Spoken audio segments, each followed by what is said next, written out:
noriu pasveikinti ekraną pergalę. Ir šitą, kaip aš sakiau prieš rungtynes, kad man ekranas turbūt geriausia komanda Lietuvoje. Daug rungtynių esu matęs, stebėjęs, kadangi ir su Nienas žaidžia. Ir palaikau jos, noriu, kad čempionas taptų. Taip kad šiandien rungtynės, tai pirmas kėlinys galbūt tenkintų. Nu, ką aš noriu pasakyti, jų komanda žymiai stipresnė. Jie galbūt neišleido pirmą kėlinį pagrindinių žaidėjų. Mes gynėmės, buvo tokia užduotis, mes negalim, pas mus komanda nėra tokio aukšto lygio, kad galėtumėm ten spausti visus rungtynės ar kažką tai, žaidėm ant kontratakos. Pirmą kėlinį tai gavosi, porą progų turėjom, neįmušėm.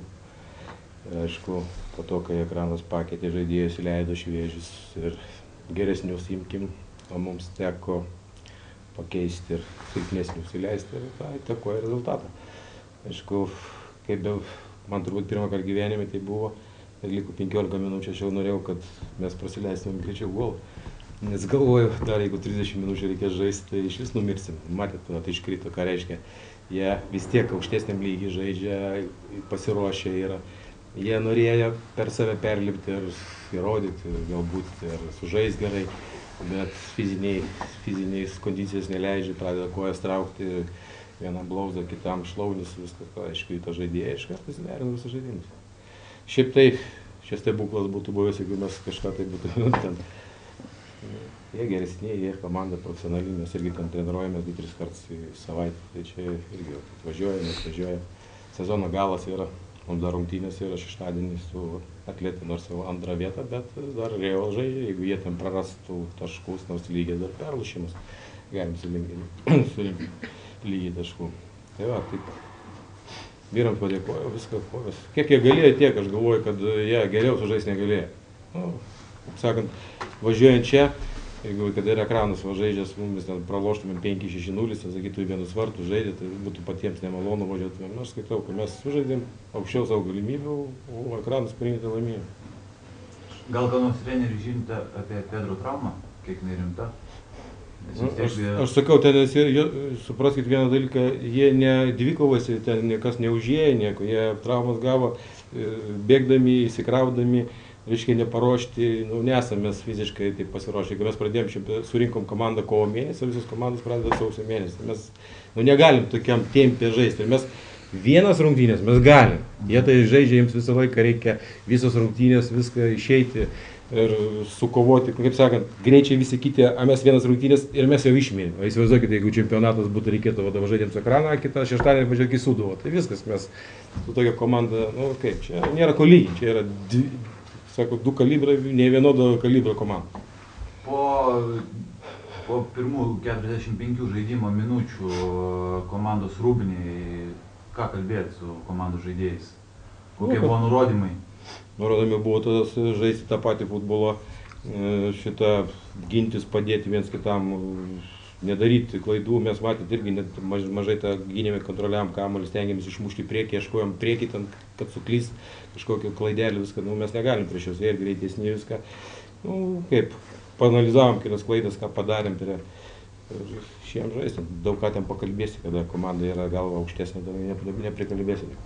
Rezultatyviausia pirmos lygos žaidėjo Lyberio keitimas. Jisai pasiprašė. Jis pats pasiprašė? Kitais metais jau komanda žais A lygoje? Tai derisi kalba, norėtų, nes ta geografinė padėtis tokia Kėdainiai kaip ir neblogai yra. Ir žaidėjai ir iš Kauno, ir iš Panevėžio, kas netinka viena kita. Norisi kažką, kad įeiti aukščiausią lygą, galbūt ten ne kažkur, kad neiškristi pirmais metais viską, bet visur finansai. Jeigu atsirastų finansų kažkas daugiau, nes čia su tokiais pinigais, ką mes šiemet gavom 40 000 litų ten iš savivaldybės, tai čia toli nenuvažiuos. Vertint galbūt reikėtų patį tą tokį pratęst kolegos mintis galbūt. Aišku, matot, kaip mus įteikia, kaip norėjo, reiškia, ir kaip įvertint, kad būtų kažkoks tai stebuklas, sensacija, nesinorėjo jos. Bet aišku, suprantu, kad tą pagarbą ir į mūsų komandą, reiškia, užsitarnavom savo rezultatais, galbūt žaidimu. Iš kitos pusės ne visi tą supranta, kai kurie kaip palmių šešėlį, reiškia, mėgaujasi tuo reiškia, komandos areoletą ir jie būdami dalim ir kada reikalinga duodamas šansas įrodyti tą, kad ne veltui yra komandos dalis ir reiškia žaidėjai, kai kurie žaidėjai absoliučiai išeina nepasiruošę. Ir tas sukelia dviejopų minčių tame, kad, reiškia, norim liktai eit, norim tobulėti, norim kažką tai siekti daugiau, bet iš kitos pusės suprantu, kad yra ta va dalis, kuri traukia mus atgal.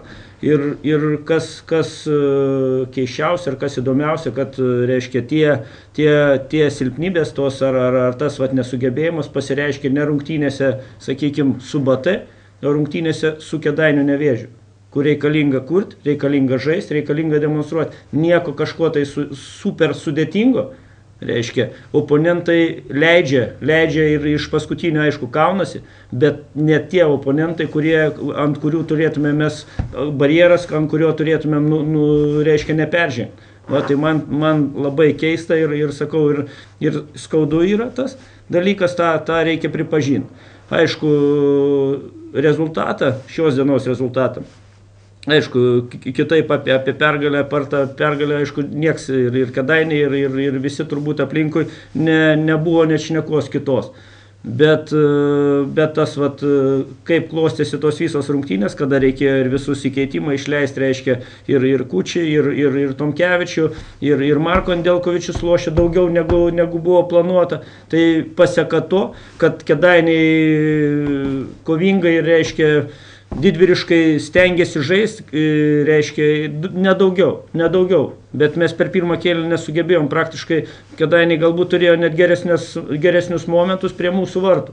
Va, tai ta atseka žaidimo, ta visa, sakau, konstrukcija nepatiko iš esmės. Taip kad, aišku, žaidėjai tą žinojo prieš rungtynes, žinojo, kad jų laukia tas patikrinimas, laukia tas egzaminas, bet to egzamino ne visi jį išlaikė, vadinkim taip, ir tas atsilieps. Tas atsilieps, aišku. Vat, ir aišku, mes galim per daug pretenzijų sakyti, bet visi nori daugiau gaut pinigų, bet reikalinga tos pinigus uždirbti, atidirbti, reiškia, nors tuos, kokius čia Lietuvos futbolas turi, bet ta prasme reikalinga irgi gerbti žmonės, kurie investuoja į futbolą ir išėjus atlik savo darbą, elementariai. Va, tai šiandien aš to, sakau, daly žaidėjų nemačiau ir labai skaudu. O Kėdainiai, aišku, jie sprendžia savo užduotis, mes savo. Išėjom toliau į ketvirtfinalį, dabar visumoje ir visas galvos skausmas nukreiptas į sekmadienio rungtynės, į A lygos čempionatą. Ir ten reiškia, irgi laukia sunkios rungtynės ir vis tik tai koncentracija ir ten, kad pasiekti tą galutinę pergalę A lygoje. Dabar jūs sakėt, kad atsilieps, čia turėtų minėti turbūt, kad žaidėjai nebegaus žaisti, ar mažiau gaus žaisti, ką turėtų atsiliepti? Tai visapusiškai bus kas reiškia, gali visokių yra būdų, ta prasme, ir tikrai, kad nepaliksiu taip, kad žaistų bet kaip nebus to. Nebus to, kadangi reikalavimai, kartelė yra aukštai, pakankamai aukštai iškelta, ir sakau, neleisiu, kad žmonės mėgautųsi kažkieno uždirbta pagarba, uždirbtais padarytais rezultatais. Va, tai tas sakau, yra pakankamai, sakau, skaudu ir nuo to niekur nepabėgsim. Dabar trenerė, berods, jeigu neklystų, išėjęs rungtynes pradėti be 5 pagrindinių žaidėjų savo komandos, ar taip? Nu, čia kaip pasakyti, ar pagrindinių, ar ką, aš visą laiką nenoriu skirstyti, reiškia, kas yra pirma komanda, yra kontraktuoti žaidėjai, profesionalų žaidėjai, tai reiškia, jie yra pirmos komandos žaidėjai, nėra pagrindinių, nėra atsarginių. Galima taip lyginti, reiškia, lyginant su Šiauliais, išėjo pagrindė 2 žmonės, Andelkovičius ir Vertelis, Aurimas. Du žmonės, kurie buvo palyginus su startinė sudėtim Šiauliuose. Vat, o toliau čia sakau, nenoriu to grįžti. Ir paskui, kas buvo keitimai ir kiek buvo. Bet... Jūsų toks vertinimas, kaip bebūtų mūsų legionierių žaidimas. Stebėjot, 3 brazilai be Ro žaidžia. Stebėjau, sudėtinga iš tikro vertinti. Stengiasi, bet manau, kad stengiasi, sukūrė galbūt tos kažkokie tai momentai buvo, ne tik tai legionierių, aš vertinčiau daugiau kaip komandos, reiškia. Aš aišku daugiau pagrindę žiūriu savo reikalus, bet kada sukūrė tuos momentus prie mūsų vartų ir vis tik tai neturėtų to būti ir sakau, visų pirma žiūrėti reikia į savo žaidėjus. Kas liečia Brazilus, aš nieko negaliu apie jūsų legionierius pasakyti. Pirmam kėlinyje atrodė, kad žaidimas toks kaip ledo ritulys, norėt su kamuoliu bėgti į vartus. Tokių net smūgių nebuvo atlikta į vartų. Netgi Nevėžis, man atrodo, pagal smūgius į vartų plotą jūs aplenkė šios dienos rungtynėse. Aplenkė? Nežinau, aš neskaičiuoju. Aišku, su ekranu žaidžiant pramuša smūgį į vartus ir galvoja, kad čia jau proga. Tai va tą pastebėjau dalyką. Neskaičiuoju, reikia žiūrėti rezultatą, galutinį rezultatą, galbūt, bet buvo pakankamai, sakau, tų progų ar vadinkim tų smūgių ir pavojingų pakankamai, aišku, tas mums garbės nedaro.